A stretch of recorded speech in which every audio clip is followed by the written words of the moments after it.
En Buavi desarrollamos soluciones innovadoras, tanto software como hardware, para hacer más segura la vida de la gente.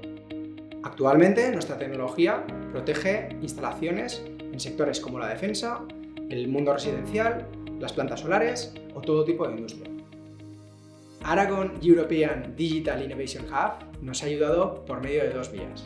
Por un lado, participamos con la Universidad de Zaragoza en el programa de apoyo a Digital Innovation Hubs, que subvenciona parte de los trabajos de investigación que hemos realizado con la Universidad de Zaragoza.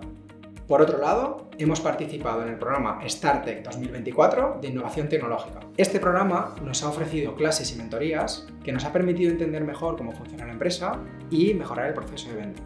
Además, hemos podido conocer otras empresas aragonesas con mucho potencial y dar a conocer nuestra empresa dentro del sector empresarial aragonés. Con este apoyo hemos obtenido una serie de ventajas competitivas. Por ejemplo, internamente hemos confirmado que estamos haciendo las cosas bien y hemos identificado aspectos de mejora.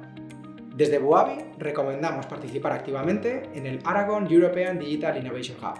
Siempre es bueno dedicar tiempo a la formación y apoyarse en mentores que puedan darte otro punto de vista.